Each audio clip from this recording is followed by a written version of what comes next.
জন্য মায়েরা বলে ভরা সন্ধ্যায় ছাদে যেতে হয় না, মেয়েদেরকে রাতের 12টার পর একা একা বারান্দায় দাঁড়াতে হয় না, এমনকি ভর দুপুরবেলাও কোথাও বের হতে হয় না। এই সময়গুলো জিনের উপদ্রব বেশি থাকে। আমার নাম সালমা, আমি এইবার ইন্টার ফার্স্ট ইয়ারে উঠেছি। আমার মা সবসময় আমাকে বলে এটা করিস না ওটা করিস না, যেগুলো আমার কাছে খুবই বিরক্তিকর লাগে।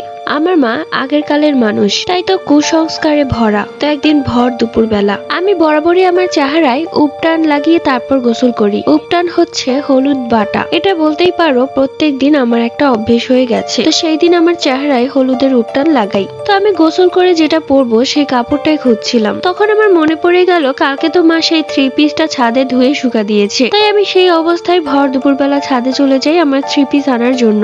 মা তখন রান্না করছিল। অনেকক্ষণ হয়ে গেছে আমি কোথাও নেই, তাই মা ভেবেছে আমি ছাদে গিয়েছি। কিন্তু অনেকক্ষণ হয়ে যাওয়ার পরেও যেহেতু আমি আসছি না, তাই মা একটু চিন্তিত হয়ে পড়ে এবং ছাদে গিয়ে দেখে ছাদের পানির ট্যাঙ্কের ওপর আমি চুল ছেড়ে বসে আছি। আমার চোখ মুখ সব বড় বড় হয়ে গেছে, পাগলের মতো হাসছিলাম, যেটা দেখে মা এক চিৎকার দেয়। সাথে সাথে আমার পাশের বাড়ির এক আন্টি চলে আসে। আমাকে সবাই মিলে অনেক ধরাধরি করেও সেখান থেকে নামাতে পারছিল না।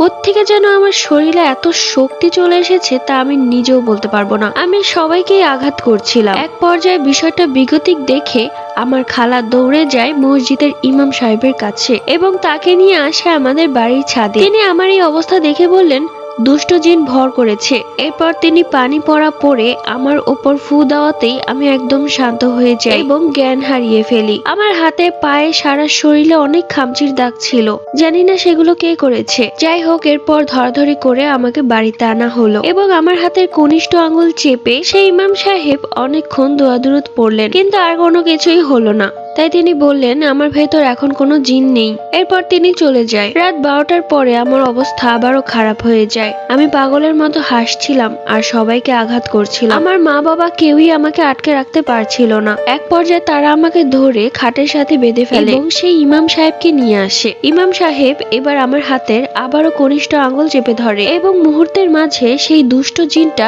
আমার ভেতরে হাজির হয়। ইমাম সাহেব বলতে থাকে সে কেন আমাকে ভর করেছে। তখন সেই দুষ্ট জিন বলে আমাকে সে ভর দুপুরবেলা ছাদে দেখেছিল এবং সেই সাথে কাঁচা হলুদের গন্ধ। এইগুলোর কারণে সে আমার প্রতি আকৃষ্ট হয় এবং আমার উপর ভর করে। তো ইমাম সাহেব অনেক বোঝানোর চেষ্টা করে, কিন্তু সেই জিনটা বারবার বলছিল সে নাকি আমাকে নিয়ে যাবে। এক পর্যায়ে ইমাম সাহেব সেই জিনটাকে বোতল বন্দি করার ভয় দেখায় এবং সেই জিনটা ভয় পেয়ে যায়।